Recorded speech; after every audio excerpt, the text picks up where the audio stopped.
ઓમ શ્રી ગણેશાય નમઃ. જય શ્રી કૃષ્ણ મિત્રો.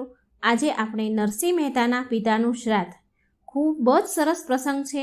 તમે ધ્યાનથી સાંભળજો, તમારું રોમ રોમમાં ભક્તિ વ્યાપી જશે. એટલો સરસ આ શ્રી હરિ અને નરસિંહ મહેતાનો પ્રસંગ છે. ભક્ત નરસિંહ મહેતાનું નામ તો આપણે બધાએ જ સાંભળ્યું જ છે. શ્રી કૃષ્ણ ભગવાનના પરમ ભક્ત એટલે નરસિંહ મહેતા. તો આપણે આજે નરસિંહ મહેતાના જીવનનો પ્રસંગ સાંભળીશું. આ પ્રસંગ છે નરસિંહ મહેતાના પિતાના શ્રાદ્ધનો.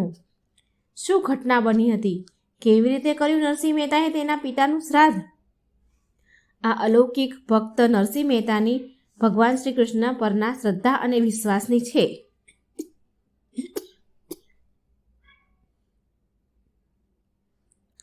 તો આ પ્રસંગની વાર્તા ભક્તજનો પૂરા ભાવથી, હૃદયથી, પ્રેમથી સાંભળજો. એકવાર નરસિંહ મહેતાના પિતાનું શ્રાદ્ધ આવ્યું. નરસિંહ મહેતાના મોટા ભાઈનું નામ હતું વંશીધર મહેતા. હવે નરસિંહ મહેતાના મોટા ભાઈ વંશીધર મહેતા દર વર્ષે તેમના પિતાનું શ્રાદ્ધ આવે એટલે બ્રાહ્મણોને ભોજન જમાડે, વિધિ વિધાનથી શ્રાદ્ધ વિધિ તર્પણ કરાવે, દાન દક્ષિણા આપે. પણ નરસિંહ મહેતા પાસે તો કંઈ હતું જ નહીં. તે હતા ગરીબ, માટે શું કરાવે એના પિતાના શ્રાદ્ધમાં. તેના ભાઈ બધું જ વિધિ વિધાનથી બધી પૂજા વિધિ તર્પણ કરે, બ્રાહ્મણોને ભોજન જમાડે, દાન દક્ષિણા, અને બેવ ભાઈ ભેગા થઈને આ કામ કરે. જ્યારે હવે ફરી આ વર્ષે શ્રાદ્ધનો દિવસ આવ્યો તો વંશીધર મહેતા જાય છે નરસિંહ મહેતાના ઘરે, અને મોટા ભાઈ નરસિંહ મહેતાના ઘરે આવ્યા. જ્યારે નરસિંહ મહેતાના મોટા ભાઈ ઘરે આવે છે ત્યારે માણેકબા, નરસિંહ મહેતાની પત્નીનું નામ હતું માણેક મહેતી, માણેકબા ઓરડામાં ઊભા હતા. એટલે મોટા ભાઈએ માણેકબાને કહ્યું કે કાલે પિતાનું શ્રાદ્ધ છે, માટે આવી જજો બેવ જણા શ્રાદ્ધમાં. જ્યારે વંશીધર મહેતા શ્રાદ્ધનું આમંત્રણ ઘરે આપે છે ત્યારે માણેકબા તો હતા, અને નરસિંહ મહેતા તો કડતાલ લઈને ભગવાનનું ભજન જ કરી રહ્યા હતા. એટલે વંશીધર મહેતા માણેકબાને કહે છે, ક્યાં છે નરસૈયો? એટલે માણેકબા બોલ્યા, તે કીર્તન કરે છે.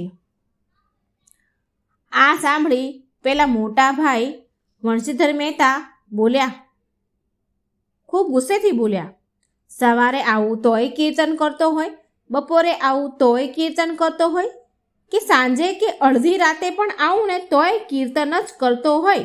બીજો કોઈ કામ ધંધો જ નથી આને તો. કાલે પિતાનું શ્રાદ્ધ છે, કઈ આને ઉપાધિ છે ખરી? બધું મારે એકલાને જ કરવાનું. બહુ બોલ્યા વંશીધર મહેતા માણેકબાને. આમ ક્રોધ ભર્યા શબ્દો સાંભળી માણેક મહેતીથી રહેવાયું નહીં. તેમના પતિના વિશે આવા શબ્દો સાંભળી શક્યા નહીં. એક સ્ત્રી પતિનું અપમાન સહન જ કરી શકે નહીં. એટલે માણેકબા બોલ્યા, મોટા ભાઈ માફ કરજો જો અવિવેક થાય તો મારાથી, કે જો તમારે પિતાનું શ્રાદ્ધ કરવું હોય તો તમે કરી લો, કે તમારે મારા પતિનું આવી રીતે અપમાન કરવું હોય તો કાલે અમારે પિતાજીના શ્રાદ્ધમાં નથી આવવું.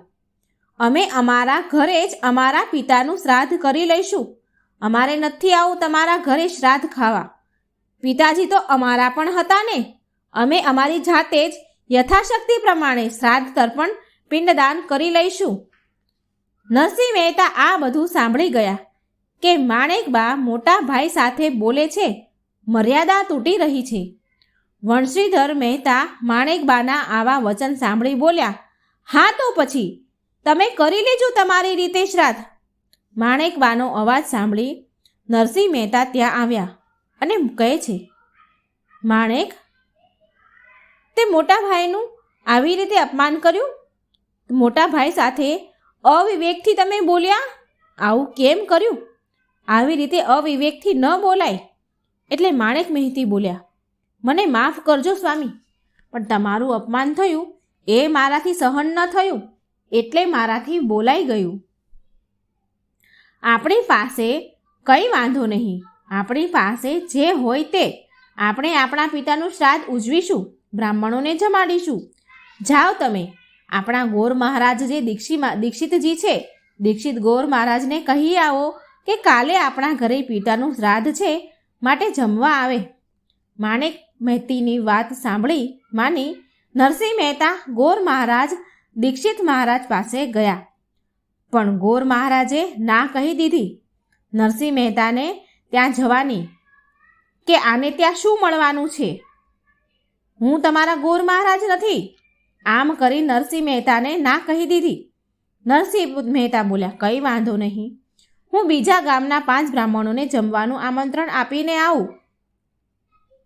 હાલ હું ગામના ચોતરે જઉં, ત્યાં બ્રાહ્મણો બેઠા હશે, કોઈને કહી દઈશ, 5 બ્રાહ્મણને કહી આવું.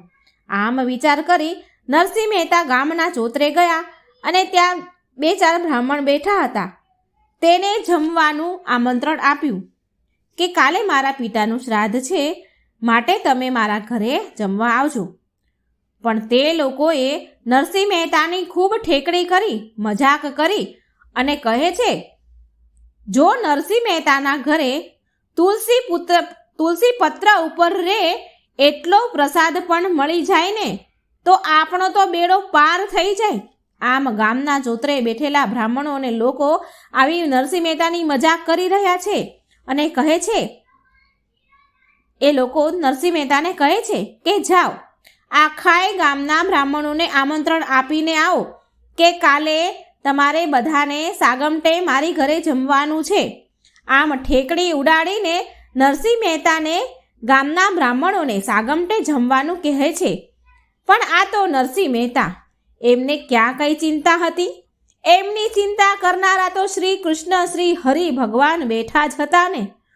ગામના લોકોની વાત સાંભળીને નરસિંહ મહેતા બોલ્યા, કંઈ વાંધો નહીં, ભલે એ તો કરશે મારો હરિ આવીને, ભલે બાપ આવી જજો જમવા. અને આખા ગામના બ્રાહ્મણોને જમવાનું નોતરી આપી દીધું.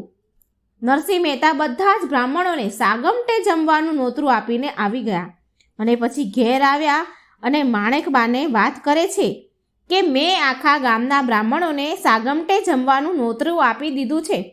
માણેકબા બોલ્યા, માણેક મહેતી બોલ્યા, હે? નરસિંહ મહેતા બોલ્યા, હા, હું જ્યારે ચોતરે ગયો ને તો ગામના બ્રાહ્મણો રાજી થઈ ગયા કે દર વખતે તો મોટા ભાઈની ઘરે શ્રાદ્ધનું જમવાનું હોય છે, શ્રાદ્ધનું જમવા માટે ત્યાં જઈએ છીએ, પણ આ વખત તો નરસૈયાના ઘરે જમવા જવું છે. આમ કરી અને ખૂબ રાજી થયા. આ સાંભળી માણેક મહેતી બોલ્યા કે અરે, પણ ઘરમાં તો કંઈ છે નહીં, શું જમાડીશું એમને આપણે? પછી માણેક મહેતી કહે છે, એને યાદ આવ્યું કે એક સોનાની વાળી એની પાસે પડી છે.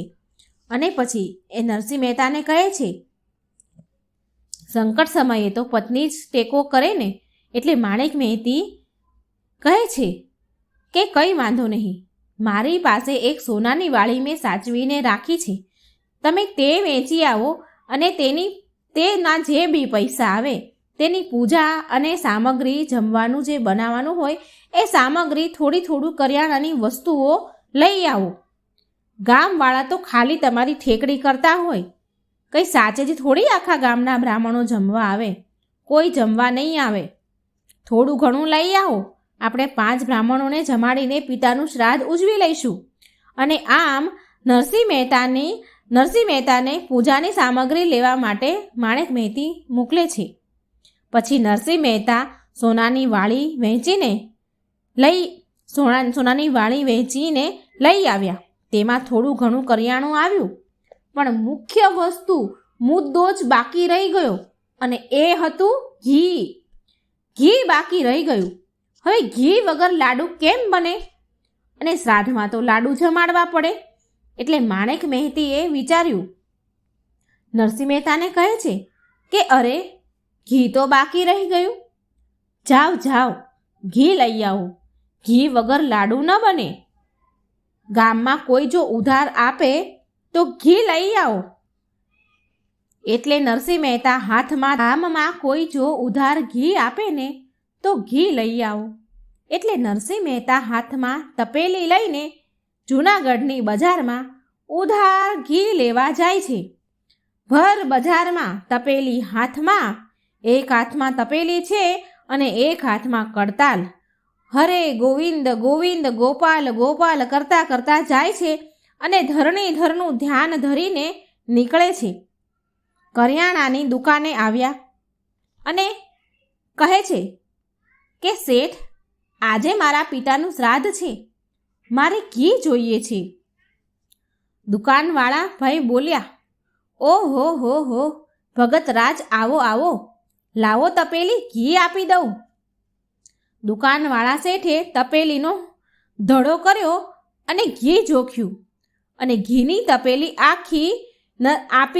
ઘીની તપેલી ભરી અને આપી નરસૈયાના હાથમાં અને પછી બોલ્યા, લાવો પૈસા ભગતરાજ. એટલે નરસિંહ મહેતા બોલ્યા કે મારી પાસે પૈસા નથી, હું તો ઉધાર લેવા આવ્યો છું. હવે વેપારી તે દુકાનદાર કરિયાણાવાળો ભાઈ બહુ ચાલાક હતો એટલે તે બોલ્યા, ભલે ભલે ભગતરાજ, ઉધાર લઈ જાઓ, પણ હું એક વાત તો તમને કહેવાનું ભૂલી જ ગયો કે કાલે આ ઘીના ડબ્બામાં એક ગરોળી પડી હતી. હવે તમારે આવું ઘી લેવું હોય તો લઈ જાઓ, મને કંઈ વાંધો નથી. આ સાંભળી નરસૈયો બોલ્યા કે અરે રે, ના ના, આ ઘી તમે પાછું લઈ લો, મારે ન જોઈએ આ ઘી. અમારે ત્યાં બ્રાહ્મણોને લાડુ જમાડવાના છે, મારા પિતાનું શ્રાદ્ધ છે, માટે આવું ઘી મારે ન જોઈએ. વેપારીએ આમ ચાલાકીથી ઘી પાછું લઈ લીધું. તપેલી પાછી લઈ ઘી બરાબર નિતારી લીધું. આંગળીએ બધું જ ઘી નિતારી અને ખાલી તપેલી પાછી નરસૈયાના હાથમાં આપી દીધી. હવે આમ બીજી દુકાને ગયા, ત્રીજી દુકાને ગયા અને ઉધારનું નામ પડે એટલે કોઈ ઘી આપે નહીં. જે દુકાને જાય ત્યાં ઉધારનું નામ પડે એટલે દુકાનદાર કોઈને કોઈ બહાનું કાઢે અને ના કહી દે. આમ આખી બજાર ફર્યા. ફરતા ફરતા ગામના છેડે એક વૈષ્ણવની દુકાન હતી, ત્યાં જઈને ઊભા રહ્યા અને માંગણી કરી ઘીની અને બોલ્યા. નરસિંહ મહેતા કહે છે, ભાઈ, મારા ઘરે મારા પિતાનું શ્રાદ્ધ છે, મને ઘી ઉધાર આપો, હું તમને એક પૈસો ચૂકવી દઈશ.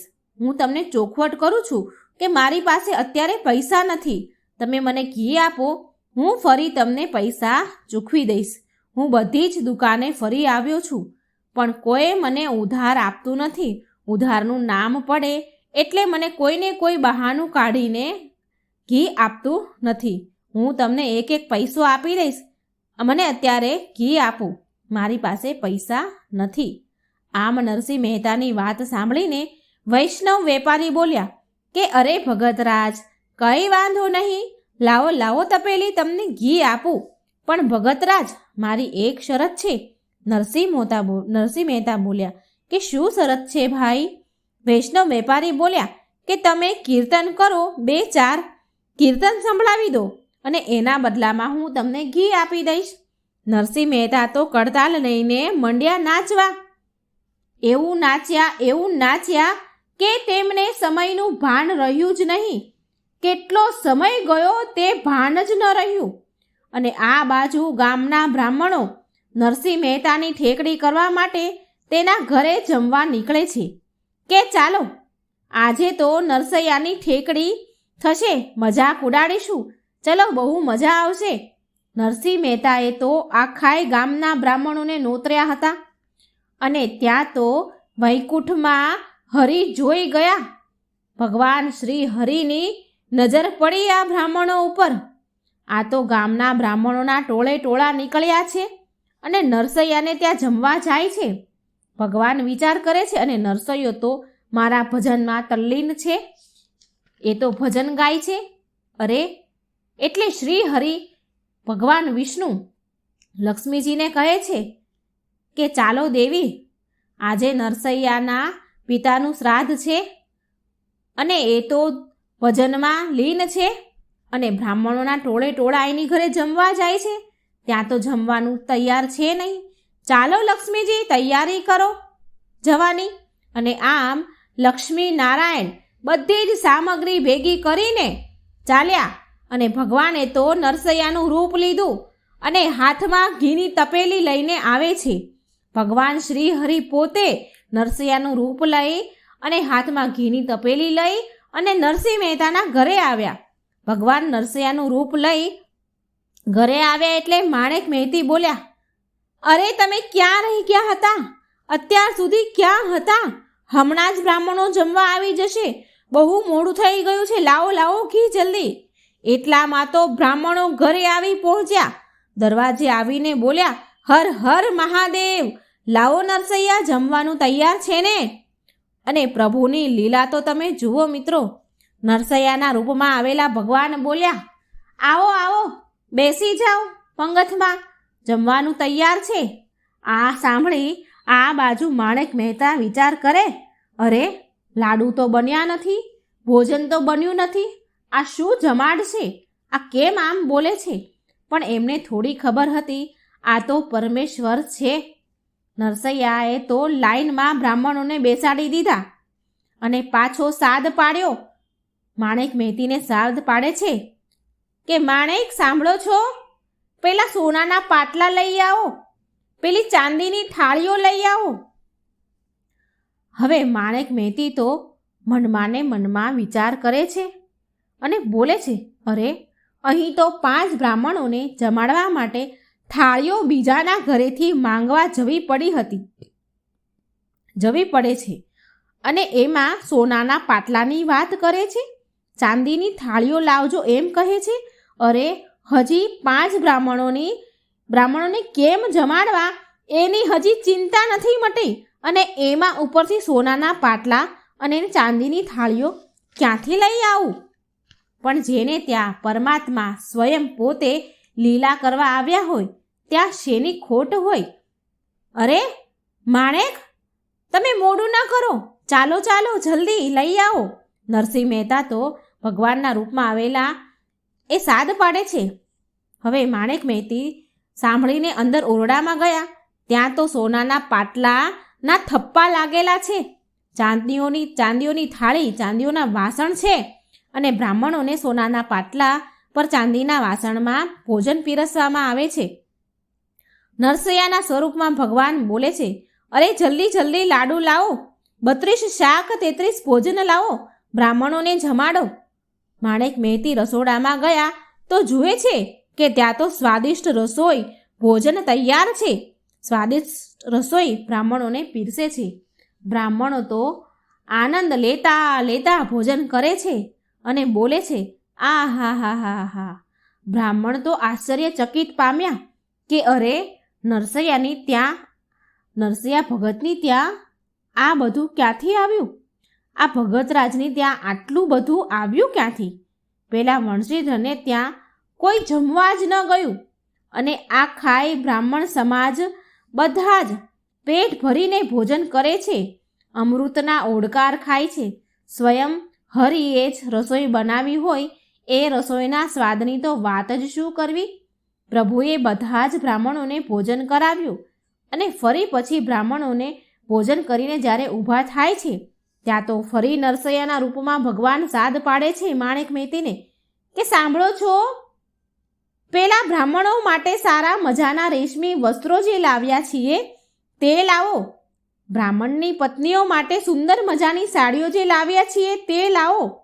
તેમને પહેરામણી કરવાની છે, તેમને પહેરામણીમાં સાડી આપીશું, પિતાંબર આપીશું. માણેક મહેતી તો મનમાં ને મનમાં વિચાર કરે, હવે તો હદ થાય છે, આમને થયું છે શું? પણ જાહેરમાં સાદ પાડે એટલે ઓરડામાં તો જવું જ પડે ને. એટલે માણેક મહેતી ઓરડામાં ગયા અને ત્યાં તો પિતાંબર ધોતિયાના તો થપ્પા લાગેલા છે. સુંદર મજાની રત્નજડિત સાડીઓ લઈ આવ્યા અને બ્રાહ્મણોને પહેરામણી કરી.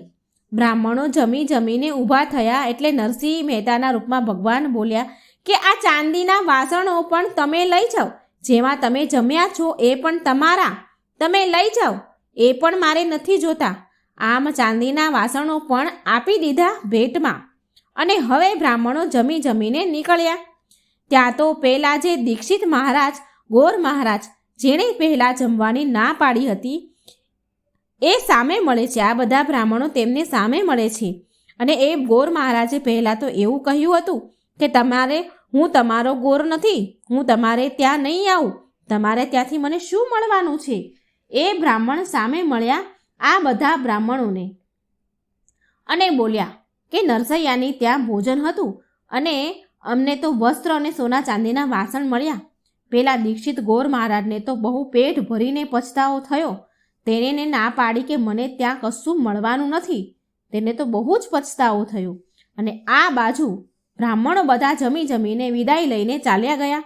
અને બીજી તરફ નરસિંહ મહેતાનું ભજન શાંત થયું અને કીર્તન પૂરું થતાં એટલે નરસિંહ મહેતા નીકળ્યા ઘરે આવવા માટે ઘીની તપેલી લઈ. આ બાજુ હરિનું પણ કામ પૂરું થયું એટલે ભગવાને પણ વિચાર્યું કે હવે આપણું કામ પૂરું થયું, ચાલો અહીંથી, નહીં તો બંને ભેગા થઈ જશું. કામ પૂરું થતાં જ ભગવાન ઝટપટ ત્યાંથી ચાલ્યા ગયા. અને આ તરફ નરસિંહ મહેતા ઘરે આવ્યા. હાથમાં ઘીની તપેલી છે અને માણેક મહેતીને કહે છે, લ્યો માણેક, ઘી લ્યો. અને આ સાંભળીને માણેક બાનો તો મગજ ગયો કે હવે તમે ઘી લઈને આવ્યા છો? આટલા બધા બ્રાહ્મણો જમીને વિદાય થઈ ગયા, આટલી બધી પહેરામણી કરી, સોનાના પાટલા, ચાંદીની થાળીઓ, આટલું બધું ભેટમાં આપ્યું, તમે આ બધું કાઢ્યું ક્યાંથી લાવ્યા આ બધું? અને હવે પાછા એમ કહો છો કે લ્યો ઘી? નરસિંહ મહેતા તો અજાણ હતા આ બધી ઘટનાથી, એટલે બોલ્યા કે માણેક, મેં બધા બ્રાહ્મણોને જમાડ્યા? માણેક મહેતી બોલ્યા, હા. ફરી નરસિંહ મહેતા બોલ્યા કે શું મેં પહેરામણી કરી? માણેક મહેતી બોલ્યા કે હા. નરસિંહ મહેતા બોલ્યા કે શું હું જ હતો? માણેક મહેતી બોલ્યા, હા તમે જ હતા ને, તો કોણ હતું? એટલે નરસિંહ મહેતા બોલ્યા કે માણેક, તમે એને કાંઈ કીધું તો નહોતું ને? તમે એને વઢ્યા તો નથી ને? માણેક મહેતી બોલ્યા કે તો શું હું કંઈ કહું પણ નહીં? એટલે નરસિંહ મહેતા બોલ્યા કે હું એટલે કહું છું કે એ હું ન હતો, એ તો મારો હરિ હતો. ક્યાં ગયો મારો હરિ? માણેક મહેતી બોલ્યા, અરે તમે આ શું બોલો છો? પરમાત્મા આવ્યા હતા આપણા ઘરે? નરસિંહ મહેતા કહે છે, હા માણેક, એ પરમાત્મા જ હતા. અરે હું તો કીર્તન કરતો હતો, મને તો કંઈ ખબર જ નથી. અને આ ઘટના ઘટી ગઈ છે, પણ તમે એને વઢ્યા તો નથી ને? એ કઈ બાજુ ગયા? મારો હરિ ક્યાં ગયો? માણેકબા બોલ્યા, એ તો દરવાજા બાજુ ગયા, પછી તો મેં એને ભાળ્યા જ નથી. પછી તો નરસૈયાએ તો દોડ મૂકી દોડ્યા અને હાથમાં એક તારો લીધો કે પ્રભુ હવે તો તમારે મને દર્શન આપવા જ પડશે, એમ કરીને હળી કાઢી નરસિંહ મહેતાએ. અને પછી નરસિંહ મહેતાએ ભગવાનનું ભજન ગાયું, દર્શન આપો પ્રભુ, મારી આંખો તરસે છે તમારા દર્શન માટે. આ સરસ મજાનું ભજન ગાયું અને પછી પ્રભુએ દર્શન આપ્યા નરસિંહ મહેતાને.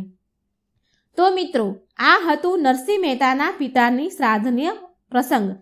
મિત્રો, જો મનમાં સાચી શ્રદ્ધા અને ભક્તિ અને વિશ્વાસ હોય ને તો ભગવાનને દોડીને આવવું પડે છે તેના ભક્તના કામ ઉકેલવા માટે. બોલો શ્રી કૃષ્ણ ભગવાનની જય. જય શ્રી કૃષ્ણ. રાધે રાધે. Thank you. મિત્રો, જો મારો વિડીયો સારો લાગે તો મારી ચેનલને લાઈક, સબસ્ક્રાઈબ અને શેર જરૂર કરજો. કમેન્ટ બોક્સમાં ભગવાનનું નામ જરૂર લખજો. જય શ્રી કૃષ્ણ. રાધે રાધે.